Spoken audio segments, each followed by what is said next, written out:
No, no unexpected errors. All errors are expected at this point. OBS, nothing unexpected. Every error you're experiencing OBS is one that you wish to be experiencing at this moment. You see what I'm doing with my finger? Hello. I mean, as you arrive, hello. Good evening, in fact. There's a dog. Oh. Well, we'll get the party started as folks arrive here. We'll go grab some volcano, do a dab or two as we get more and more of the crew. Have a lie down, buddy. Have a lie down. Yeah, good boy. There's a dog in between my legs. Yeah, so while we're letting people arrive and get, showing up to the party, I'm enjoying reviewing. Started the review process earlier today. I'm finally reviewing the Dart, the CC Cell, Dart CC Cell. Yes, I said that correctly. Hello, Stephanie. So glad you could join us again. I think you're one of our, all-timers, and we appreciate it. Thank you so much. So yeah, I just started reviewing this today. The Dart system, yet another pod-based system. It's also a little strange. One of the more, sort of different systems in that it says Moxie all over it, but that's just branding. It's actually basically the Dart system is kind of you add your own branding on top, like a lot of 510 batteries. CC Cell is basically just like a company that makes different cart designs, different pod designs, and now they make their own pod system that people brand on top of. It's actually very popular, the Dart system. I see it all over the place. I get a lot of people asking me about it, and finally just got one. Brittany Collins, welcome. Thanks so much for joining us. Brittany says she is joining from Wisco, which is that Wisconsin or maybe some city or town that I am not familiar with. If you are from Wisconsin, well, thanks for watching from the land of cheese, Wisconsin. What else is there about Wisconsin? Cheese, dairy. Paul Ryan. Yeah, Wisconsin. A bizarrely Wisconsin. It's the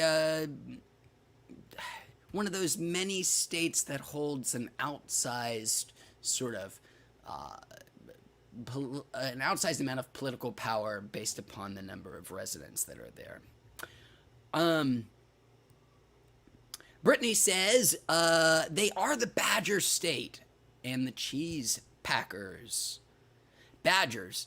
Brittany, I think Badgers are probably one of those things that is so utterly localized to that tiny little Midwest area where you find Badgers, because I think the rest of the country that doesn't have Badgers, I mean, I've lived on the East Coast and West Coast, and I've never seen a badger in my life. I mean, I don't know what they look like thanks to media, but I've never actually seen one in the wild.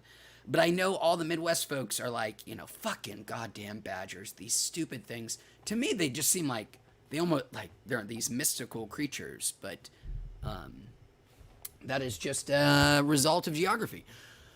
Jude says, yay, hi, how are you doing? I'm doing good, Jude. Hey, Jude, how are you?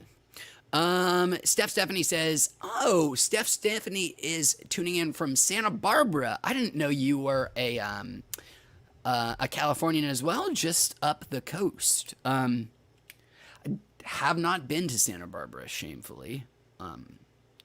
My little brother almost moved there at one point, not too long ago, from take a job.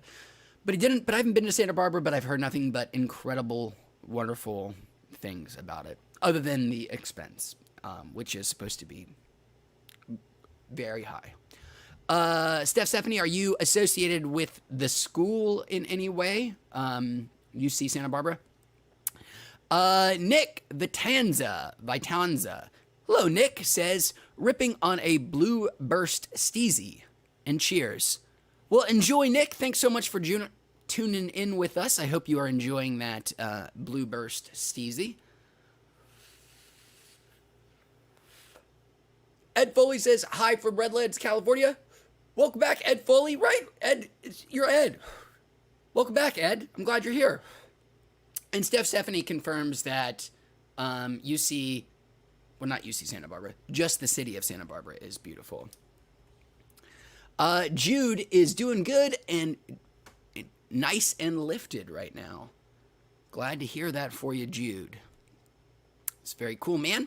Glad to hear it. Brittany Collins says, I want to be a Californian.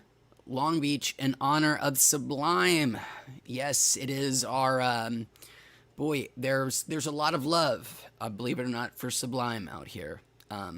There's actually a mural very, very, very close to where we live, I guess, of the long departed lead singer of Sublime. And I just thought it was of some guy, and my wife recently is like, no, you dumbass, it's the lead singer of Sublime. And I'm like, oh, that makes total and complete sense. And I am a dumbass.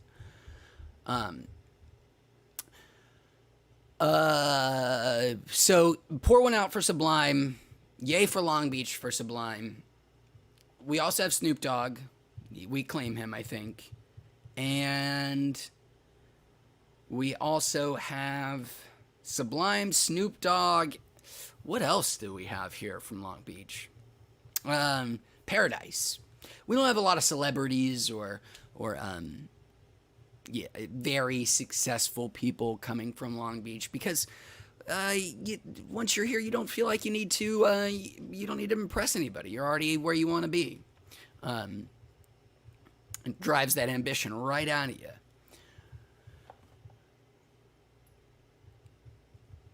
Stephanie, not associated with UC Santa Barbara, just living the life in beautiful SBCA. Joey says, sorry to interject, but I'm in the market for a gaming chair. The one you're sitting on looks similar to the one I'm interested in purchase. Is the gaming chair a gaming chair or simply a colorful office chair? Joey, yes. One of the internet's favorite things to argue about is office chairs, and specifically garishly colored gaming racing chairs. So I have, I guess, one of the nicer racing chair ones. It is a market improvement over the IKEA office chair I had been using. I've had this for like 2.5 years. Had been using an IKEA office chair for 2 years before that. Definitely better than that. It is quite comfortable. Glad I got it. But if I were to do it over again, Joey, I would have. I likely would have suffered the, no, not suffered, that's the wrong choice of word. I would have just continued using the IKEA office chair for a couple more years and invested in something one level up, and not like necessarily a gaming focused chair, or except maybe now that Logitech and Herman Miller have announced a collaboration to make their fancy, beloved, rich people office desk chairs, but now with fancy gaming lights in it. So maybe I'll get one of those if I ever super successful. So I will never have one. But yes, Joey, to answer your question more succinctly, I am very glad that I have a nicer chair than I had before. And if you're going to spend a lot of time, aka if you're working from home now, It is worth it to get a better chair. I am not sure that you need to get a quote unquote gaming chair. Um, I mean, they all operate under kind of the same assumption for high end office chairs. They're doing sort of similar things. But maybe do your research and maybe, well, I don't know how you would get the opportunity to test some out, but a chair is probably something that if you have the opportunity to try before you buy, you might want to do so. But my ultimate answer is be way richer than you are and buy, one of the an Eames or a fucking Herman Miller. I'm probably saying that wrong because I'm not German. Brittany Collins says, "Take a picture for me." What do you mean? Take a picture of what, Brittany?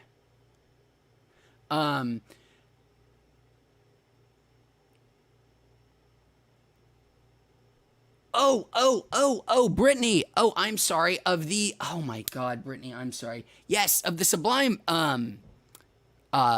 mural. I will.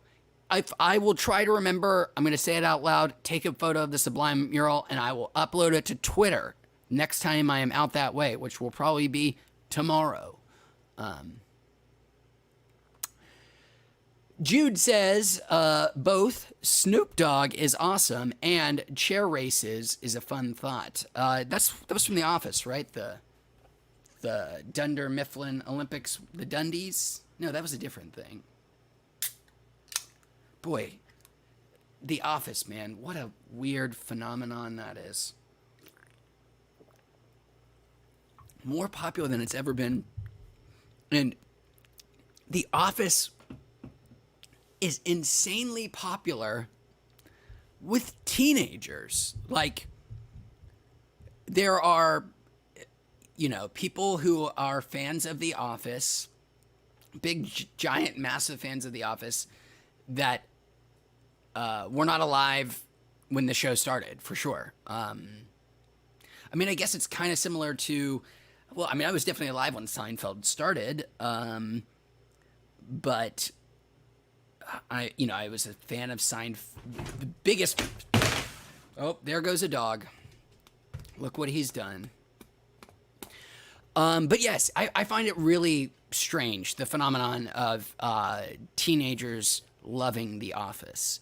It seems so of a time and of a place, and one that it seems like a world that almost is totally unrecognizable to them.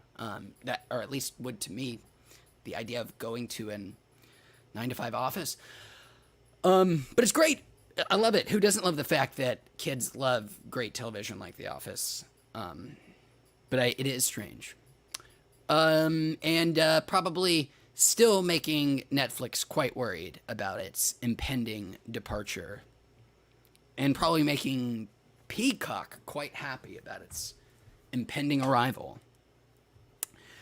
Mark says strawberry cough over there. Oh my God, guys, I haven't done anything. I've just been talking. I owed like a pen and stab and a, holy shit, sorry. Let me go take care of that. I'm already quite hyped. So, pen and stab. We were talking about The Office. Hello, Squid.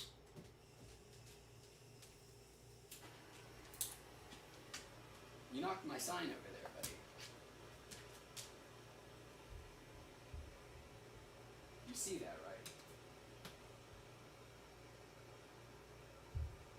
Making my way through this ounce, holy shit, this gram of live Marv's something is the name.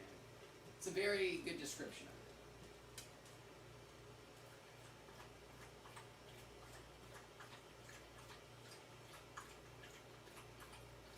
Oh, producer Brittany Collins, producer coming through with you, for you.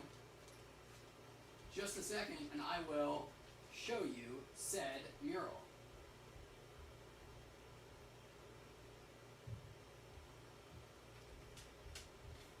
Thank you, producer.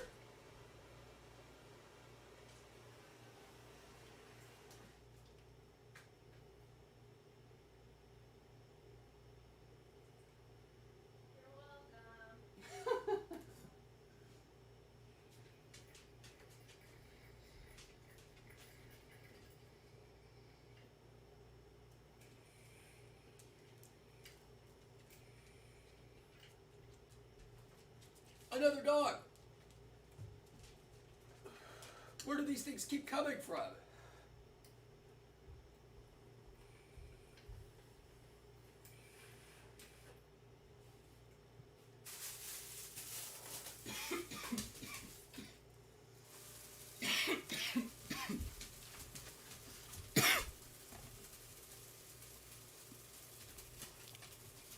Just a second.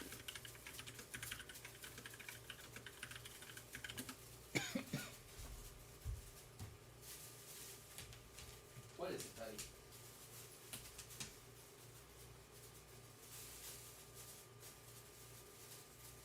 Guys, I realize I have my back turned to everybody. How cool am I?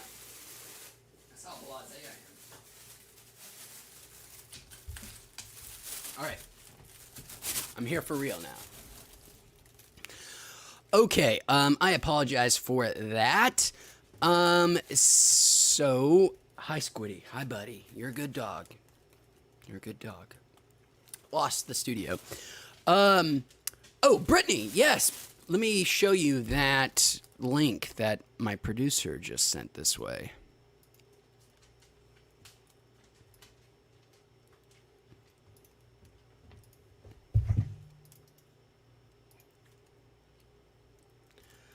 Oh, shart.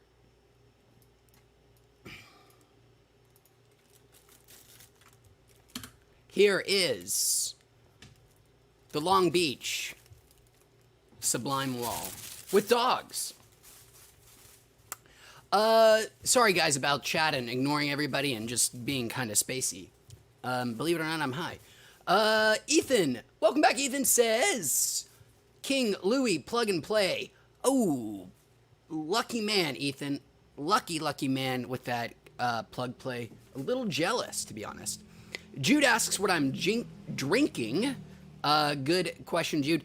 It's these gross energy drinky thing. It is not good for your health. You shouldn't do it. I shouldn't do it. Shame on me. But it is not an alcoholic beverage, unfortunately. Well, not unfortunately.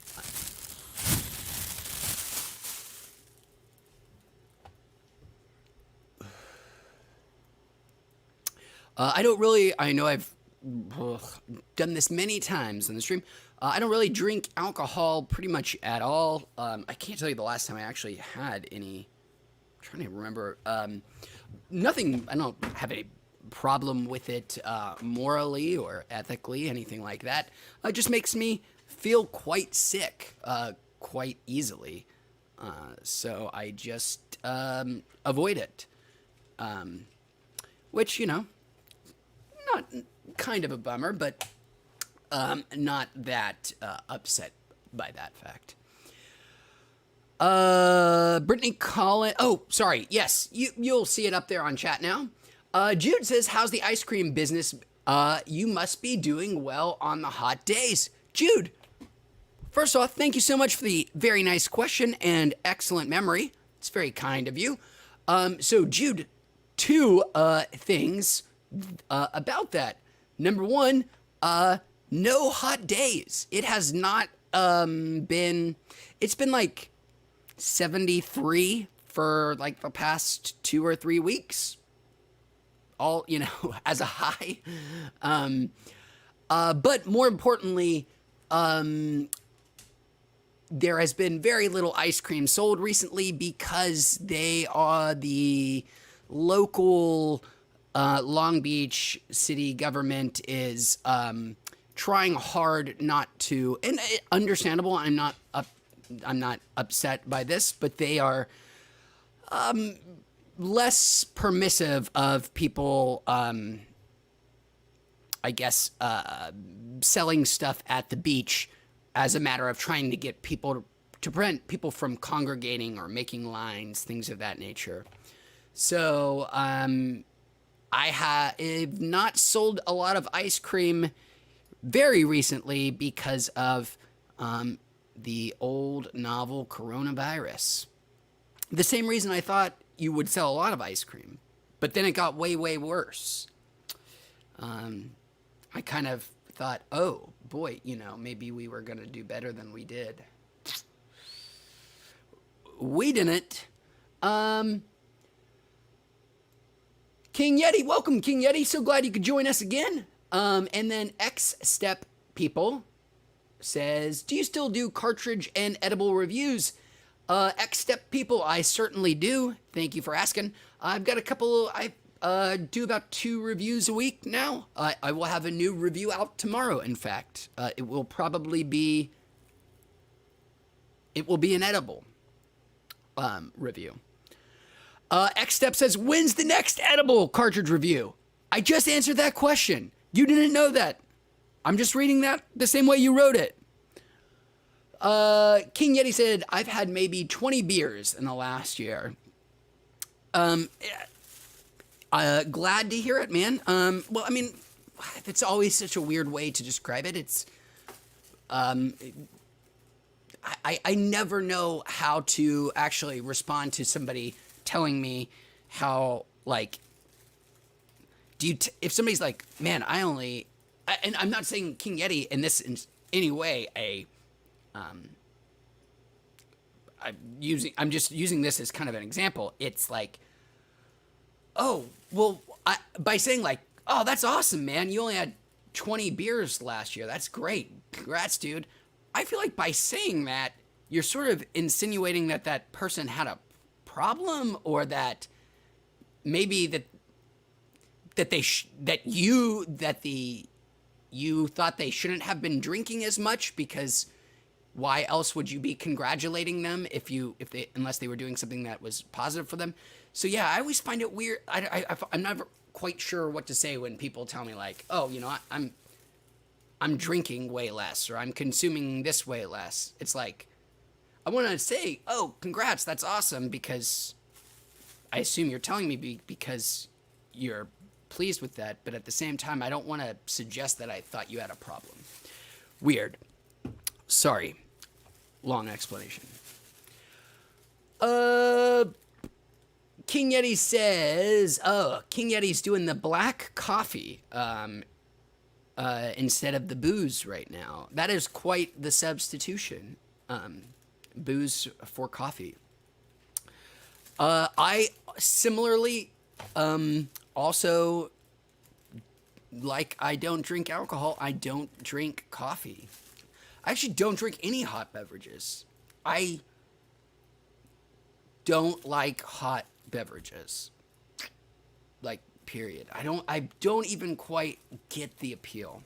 Which should make me a very, very bad Anglophile. There's some disagreement from the rafters, but yeah, I just hot beverages. I like a beverage to be refreshing, and how can something hot be refreshing? Boy, I gotta get on some more interesting topics than how one likes their beverages. Somebody give me something controversial.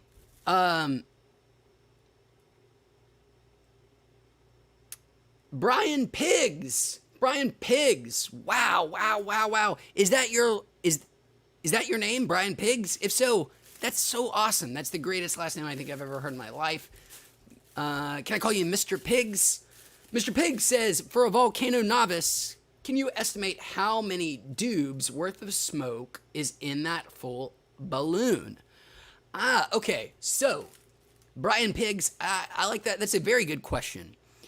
So I would say, Brian, how big do you make your joints? Are you like a gram joint kind of person? Because so the way the oven works, it has this little filling chamber. It's that little tiny thing next to the volcano. And you put your dried ground weed in it. The hot air comes up and makes the vapor. But that filling chamber takes probably about half a gram of material.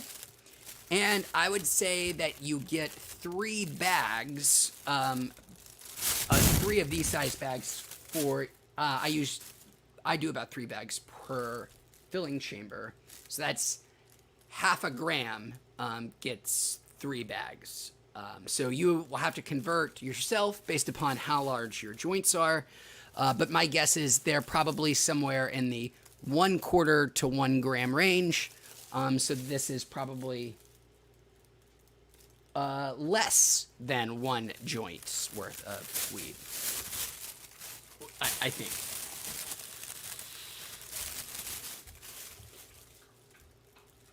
King Yeti says, I know you don't care about strain so much, but have you ever thought about doing strain reviews? King Yeti, I would. I would love to, but the thing, it's not only that I don't like notice the difference between strains, it's that I think there's such a fundamental misunderstanding and would be such a I think there's going to be in the future a lot of like holy shit people out there when they realize how fuzzy all of those labels are. There is zero consistency between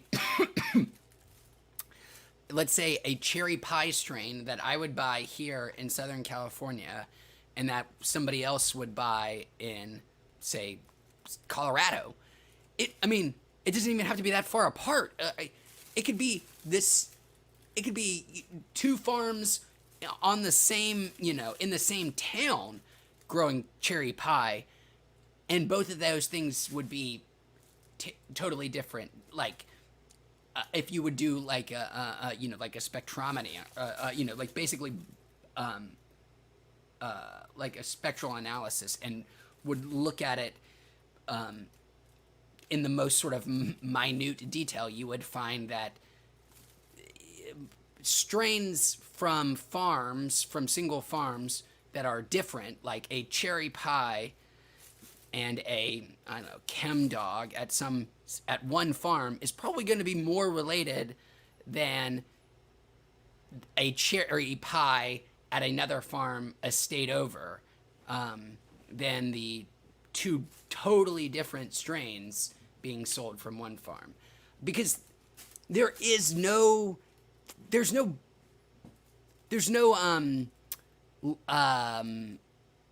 lodestar, there's no strain, there's no like, this is the textbook definition of what a Gorilla Glue number 4 is. It doesn't exist. It's anybody is free to call anything whatever they want. There are no regulations, and people are definitely doing that, because why not? I'm not suggesting that people are committing like total fraud or whatever. I think they're getting their shit lab tested and accurately reporting how much THC and CBD and CBN and THCA and all that shit. I just, the idea that if I were to review some strain, that anybody else who would want to like know something very specific about that strain, and could learn from my experience, it's just not true. And I think it's a disservice that, like, websites like Leafly or whatever are out there that have these incredibly specific, ultra detailed, like, fucking bar graphs that show all of these different metrics about all these strains, when who knows what one they're talking about. It's just, there really is, until, there is like some governing body and every farm decides to become, make sure their weed gets branded under that governing body, and that, governing body determines what is a blue dream and what is not a blue dream. Until that time, like, you're just gonna get people calling whatever they want blue dream. And I just feel like doing a review of whatever I get from someplace is just not gonna in any way match up to anybody else's experience. I could be wrong. There could be way more consistency than I think, but I just don't have any reason to believe that is true. Because, yeah, it just... I've talked about this before on the stream. I would love to do the trial of Paris for weed, where I would get People, people who have very attuned senses to very specific strains and can tell the difference between strains, and then basically run double-blind experiments to see whether that is true, using a variety of, placebos and shit. I don't know. I would love to do a trial of Paris for weed. I think somebody should do it. I really think it would be a fascinating project, and would I truly believe if you did it and you did it well and you did it right, man, there would be some really punctured egos out there. So, boy, that was I am so far behind in chat. I got really lost there in that rant. Dathy Goylan, I'm sorry, I'm butchering your name, says Guinness for strength. Cool. Guinness. They're Irish. I know that about them. And they are beer. And it's thick. It's supposed to taste like bread. X-Step people, thanks so much for the kind words. And King Yeti says, so you like ramen juice? If I eat soup, which I don't eat soup that often, if I do, I'm not the one who drinks the soup remains. X-Step people says, how do I feel about Chris D'Elia? I'm not 100% sure I know who that is. Please let me know. I'm not sure if I have an opinion or not on Mr. or Mrs. D'Elia. X-Step people says, do you enjoy stand-up? X-Step people, yes and no. Yes, I do. I find a lot of stand-up comedy to be very,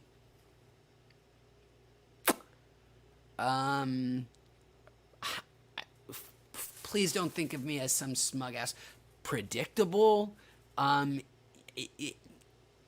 Many stand-up specials, once the setups are established, it's very easy knowing the comedian, predicting the sort of trajectory of all of their jokes. That's a lot of people really like that, and comedy is kind of getting something you would, in your wheelhouse, something you kind of, I need something. I like jokes that just are totally unexpected, out of left field, that just leave you sort of kind of speechless at where that punchline came from. Yeah, I find it very easy in stand-up specials to, once that setup is established, it's like, okay, I know where this is going. And often I find a lot of big stand-up specials hit the same themes over and over. And a lot of it is very navel-gazy. Stand-up comedians love to talk about how they're repressed all the time. And I'm just really fucking tired of hearing about how sad stand-up comics are, that they can't say shit anymore, which isn't true. But, that whole routine has been done for so long. That being said, when there is stand-up comedy that is truly novel, original, something, it doesn't even have to be good, as long as it's something that is just new, different, something that is, I could, that, as I said, leaves you kind of like, holy shit, where the fuck did that come from? I have no idea what people's opinion of him is. I have no idea if people hate, I assume he's kind of his thing is being an asshole, but I have no idea if he's like a respected comic or if people think of him as a hack or has been, whatever. One of my favorite stand-up specials, stand-up comedians is, for sure, is Anthony Jeselnik.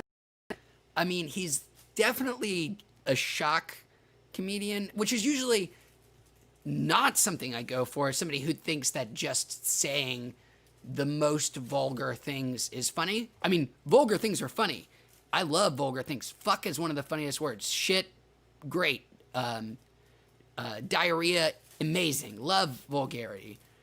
But you got to have a joke behind the poop. Not necessarily always true. Poop can be just funny on its own. That's true. But Anthony Jeselnik is definitely goes for shock value, but his punchlines, every single joke, every single time on his specials, it's like, where the fuck did that come from? How the fuck did, like, I like to think of jokes as like puzzles, I guess. I do. I think of jokes as like little puzzles. And I always like to think like, okay, well, how do you get to the punchline? What is the setup is like is basically like a riddle. And the punchline is like the solution to the riddle. But the jokes that just I love are the ones that are like the best riddles that you're like, how the fuck did somebody craft that? Where did that come from? What is the set of what is the thought process that led somebody down that chain of events? Yeah, those are the kind of jokes I go for, and that's just off the top of my head. A comedy special, Anthony Jeselnik. He has like 2 Netflix specials. Watch them. They may not be your thing, and I wouldn't hold it against you if you just thought it was terrible, but at least you won't find it unoriginal, I don't think. King Eddie says, if you get from the breeder, if the strain, you should be good, like B-Reals or Dr. Green Thumb, or like the Jungle Boys. King Yeti. So, back to the earlier rant about strains and strain-specific things and different farms. I 100% agree with you, King Yeti, that it's about the breeder and that, you can get consistent shit from breeders. Like, again, the Jungle Boys, like you had mentioned yesterday, I'm sure they have a very consistent, the sort of genetic lineage of their cat piss strain is probably pretty good. But if I were to review Jungle Boys' cat piss, which is just a wonderful sentence, if I were to review Jungle Boys' cat piss, it just would not be the same as Rudy Tooty Fresh and Fruity Farms cat piss from somewhere else. And somebody who bought something based on a recommendation and then went to go buy cat piss from Rudy Toot and Fred and Fresh and Fruity could very easily think, what the hell is that guy talking about? This is nothing like what he said. Because it wouldn't be. It's very likely it would not be. Boy, sorry guys, I'm going to speed around, get caught up on some chat. I'm real far behind. Says, Jude says, there's no consistency because of terps, nutrients, and skill levels. Yes, Jude, those are just a few of the infinite number of factors that can cause genetic deviations from the original strain line. But what is the original strain line? And why would you ever assume that some farm in New Mexico has the same access to the same strain as some farm does in Tacoma, Washington? It's just, they didn't. Hello, Hattie Mora123 on Twitch. Sorry it took so long to get to your message. Thanks for joining us. King Yeti says, I know what green crack is supposed to smell and taste like. If I went to a shop and they had it and it didn't have the terp profile, and look, I know it's not green crack. You know what I mean? I do know what you mean, King Yeti. And I do know that there is, according to websites like Leafly, there is some idea of what the sort of perfect quintessential example of green crack is supposed to be, in that when people are selling green crack that they, try to maybe have it match to that, but there is no way to know or assume that, like, and also, in addition to just the fact that, like, even though if things look and smell the same, they may be totally still different 100%. I mean, obviously not 100% genetically, but you know what I mean. There are, oh, I can't even remember where I was going with that. I can get it. I totally get what you're saying, and I'm being extreme in my argument where I'm suggesting that there is no there is no similarity. It's all variance all the time. It's turtles all the way down. I don't think that's necessarily 100% true, but my suspicion that the market is less precise than it hopes to be, coupled with the fact that I am very bad about telling the difference between strains personally. I just can't. I sometimes like to think to myself, maybe I notice differences between things that are marketed as very heavy indicas and very pure sativas. But just like this is the other point I was about to make that I had totally forgotten, which is it is very hard to overstate, like, the confirmation bias and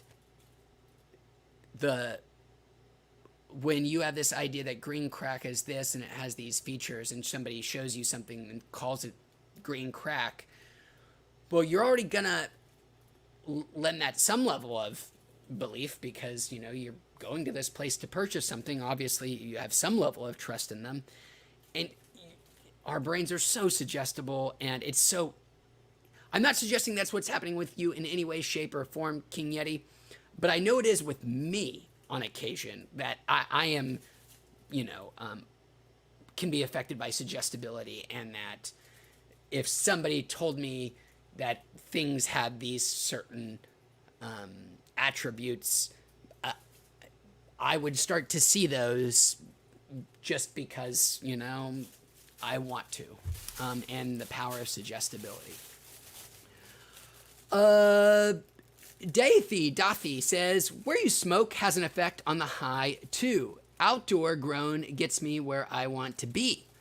I've heard that as well, that some people say that the whether it is a lab grown weed does not have the same effect as them as a good old fashioned up from Mother Earth weed. I don't know if I could tell the difference. I don't know if I've ever really tried to discern a difference, but it is, again, one of the many things that people are way better than me at discerning. I am not a discerning human being. R. Carroll 98 says he strains historic phenotypes were first noted in the 1970s by one of America's first international strain hunters, Ed Rosenthal. And then beneath R. Carroll 98 is nice quote there. Welcome, R. Carroll. We've got bow stench for days. Yo, do you like stand-up? Says bow stench for days. Bow stench for days. That's weird that somebody also asked that question. I would like any stand-up that includes people who have the comedic stylings of names like Bow Stench for Days, which is such an incredible name, man. Bowel stench for days. Poop stink for days. Lenore says, there is a new but old scientific novelty I just read about, that the Arctic glaciers are melting. We may have an Atlantis-sized society. Oh, yes. Yeah, Lenore, I'd heard about that little thing, too, that, I had heard that there's this rumor that, humans have been pumping ungodly amounts of this fucking atom, this dumb little goddamn atom, like a puny fucking atom. Sure, they've been sending a couple of, billions raised to the billionth power of them out into the atmosphere, but like, apparently people think that these dumb atoms, again, carbon atoms, well, actually, it's more of an isotope, but don't tell anybody that, that those dumb atoms are gonna make us all get warmer. Scientists, right? And how can there be global warming when it's 65 degrees right now in Southern California? Global warming? Yeah, right. Checkmate, scientists. King Yeti letting us know that he has the olfactory prowess of a weed sommelier, and he can identify strains. Ow, shit, I just flicked my nostrils. That was fun, but painful. You can sniff the strains. I do like the smell of a good, weed has very different tastes and odors. I'll be the first to admit that. I mean, I even my undiscerning, boorish American ass can tell you that weed tastes and smells very different, depending on what you are consuming. Boy, okay, I've got to get caught up on chat. I keep getting further and further behind. Cartier says, why do you care so much to let people believe that strains matter that much? Cartier says, why do you care so much? LOL, let people believe that strains matter that much. Oh, Cartier, sorry. I do. I absolutely, and I apologize if I came across as doubting. I do not doubt anybody's ability to tell the difference between strains, or that people have vastly different experiences on strains. I believe people, absolutely. There's no reason not to. I mean, why would somebody ever make that up? I believe it completely. I'm only saying that it is not the case for me, and that is why I would not be good at reviewing strains, is that I find, as just a personal matter, my experience between strains is negligible. And I just don't want to lead people astray by saying things that aren't true or correct, that aren't mostly universal. Bowstench for Day says, oh, it's for sure all the same. I don't remember what that was in reference to because it was over 15 minutes ago. Shit, shame on me. Bowstench says, dude, 100% get tired of repetitive comics. Yes, but back to, comedian things, yeah. But I think way more comedians are stale and repetitive than I think many people do. I think I don't know. I love comedy. King Yeti says, Mitch Hedberg was the best at that. King Yeti, yes, you pointed out absolutely. Mitch Hedberg is the exact kind of style of comedian I'm talking about. Somebody that is out to do what I think of a joke should be to do, which is to. A joke essentially is saying something unexpected, and that's what Mitch Hedberg was a fucking master at. God rest his soul. I assume chat is going to be a series of listings of respected dead comedians. I'm going to guess we're going to see some Carlin, maybe some Bill Hicks. Usually when one of these guys comes up, the rest of them do, which is great because they deserve all the respect in the world. Lenore says, I feel strains have very specific uses. I primarily vape weed. I have OG Kush, and I say it serves better as a blunt weed than vape weed. So Lenore uses their strains not only does it seem like it has very specific uses for strains, but also very specific uses for different ingestion methods, whether it's vaping or blunts, different strains for those as well.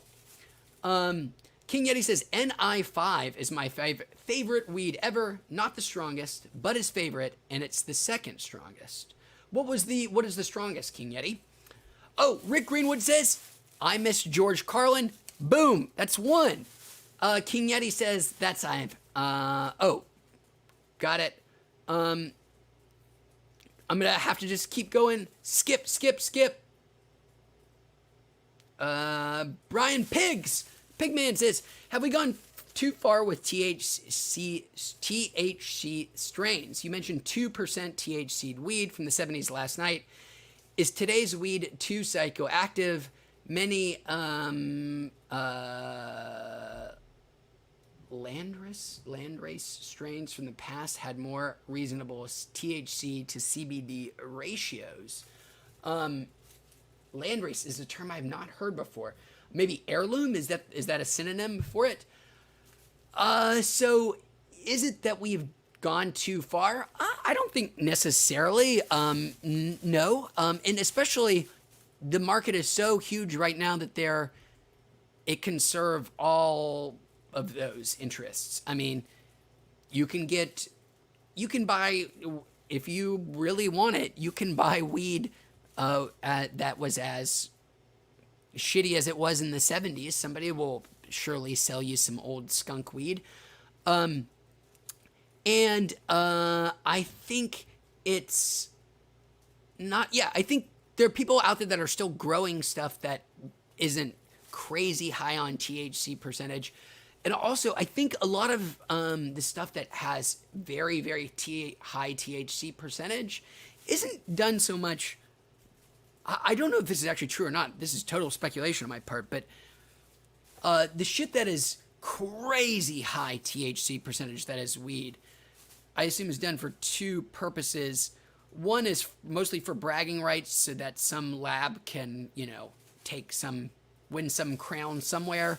And two, outside of bragging rights, the reason you grow super high THC concentrate weed is probably less for the weed itself and more for making concentrates. That if you're going to be, making,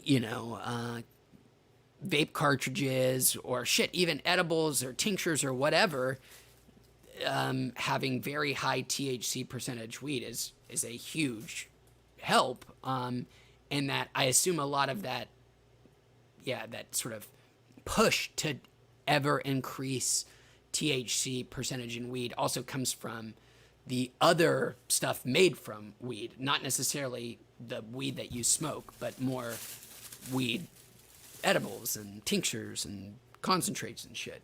But that, I don't actually know that for sure. Dathy says, those old comedy sketch shows are hilarious. Hale and Pace and the Two Ronnies should check them out. I will have to check those out. So my wife and I, the thing I probably consumed most over this past year in terms of media, I love sketch comedy when it's good. Like, good sketch comedy is some of my favorite fucking shit ever, including, I know I've talked about it so many times, but if you have not watched I Think You Should Leave with Tim Robinson on Netflix, the best sketch comedy ever made. Yes, I love Kids in the Hall. Yes, I don't care about your favorite classic Saturday Night Live skit. I don't care about your favorite avant-garde Second City skit. I don't care about your favorite skit that you saw that one time at that UCB show. You need to watch I Think You Should Leave with Tim Robinson for the best sketch comedy ever made.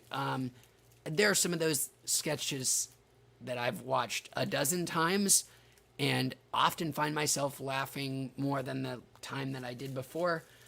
They are unbelievable. I mean, just unbelievable. masterpieces, every single one. Not a single bad skit across the whole collection. If you like your comedy fucking weird, you must watch I Think You Should Leave.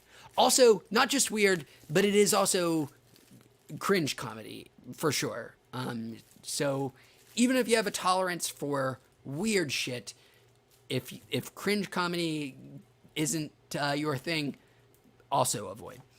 Okay, guys, I'm afraid I have to wrap up, so I'm going to 100% amazing speed round it. I'm going to finish this bag. I'm going to do a penance dab, and then I'm going to wrap up. So here we go. We have more talk about Jungle Boys weed. Hello, Baba, who said, Bow Stench for Days says, R.I.P. Joe Rogan. If only. Bradley Fouch says, I'm back. I'm tuning in for a second time. Nice catching you for a second live stream. Thanks for joining us again, Bradley. Cool name again. And I appreciate you tuning in again, man. Thanks so much. King Yeti says, the stealing of names makes it worse. Yes, all of this is worse because there are no trademark copyright protections for weed because those are all federal things. So if you come up with your own strain, well, everybody's come up with it because you can't get any kind of federal protections to prevent people from just ripping you off. Sir Locke says, what do you guys think about the Delta 8 flower? Sir Locke, somebody else asked that last night. Not last night, maybe sometime last week. I have not tried it, and I forgot to do more research about it. I don't really know much about it. I assume it is... I actually don't really know what it is, other than it's not Delta 9. Maybe it is a synthetic? I don't know. Or a genetically modified weed to avoid legality issues. I don't know, but I will look it up if I can remember. Rick Greenwood says, I don't care about the strain. I look for the effect it has on me. Good man.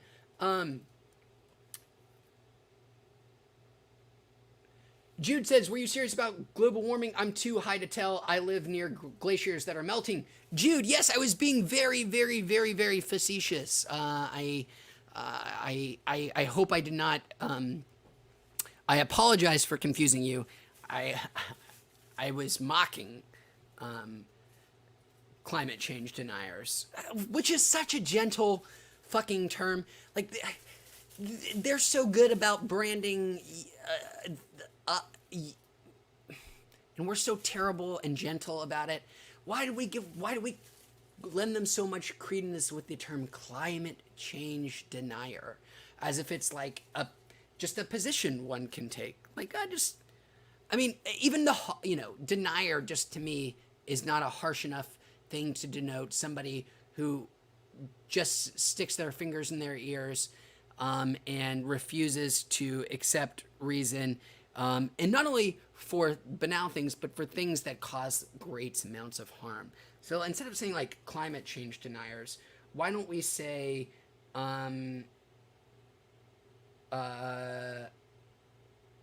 mass death enablers?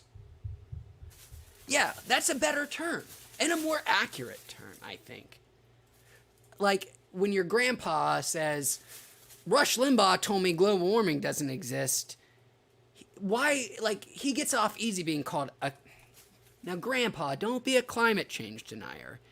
Like, a more accurate term would be that your grandfather is a mass death supporter because he is advocating for letting the world deteriorate in such a fashion that will, no matter what the actual environmental effects are, will lead to social cataclysms that will lead to, I mean, yeah, we don't need to go too far down this road right now because I gotta leave. I gotta do this penance step.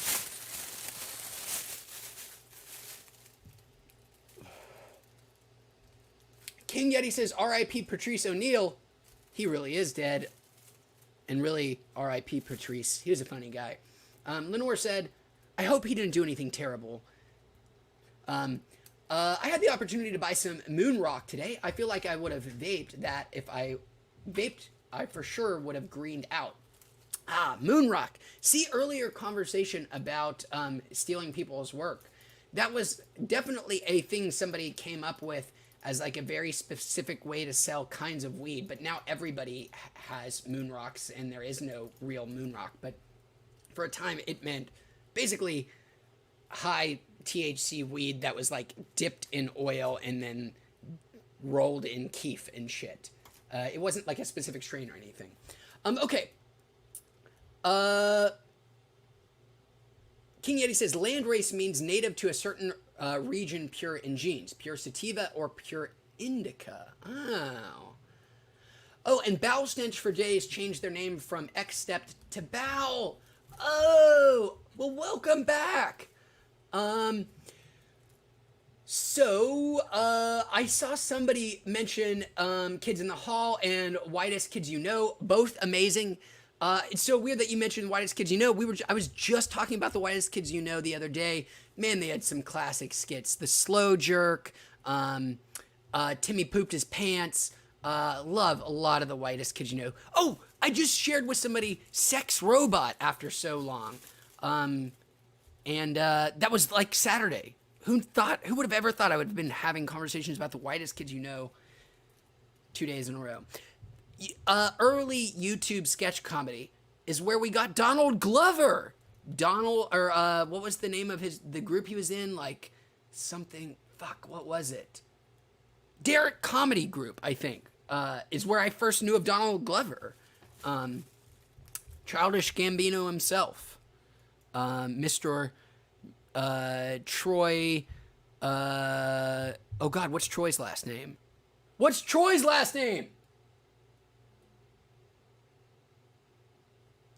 That's shameful. Okay, guys, I'm gonna go do one last dab, and then I'm gonna say Avita Zane. KC says, how many yellows can you blue if orange was the picture? Casey, that is an excellent question. And I think, if I am not mistaken, how many yellows can you blue if orange was the picture? It's 2, but only if it's a light yellow, I think, right?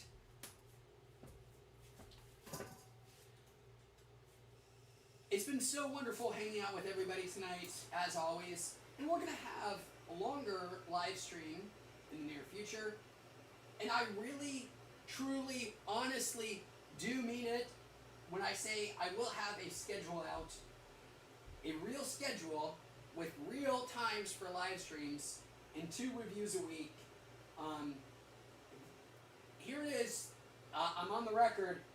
Starting next week, there will be a live stream schedule and a standard time for the reviews to be uploaded.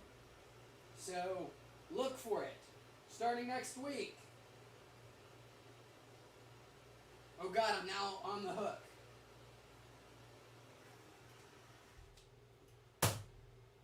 This last dab is for all of my long-timers,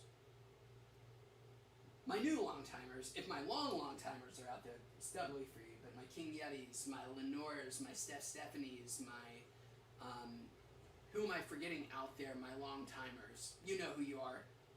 This one's for you guys. Thank you so much.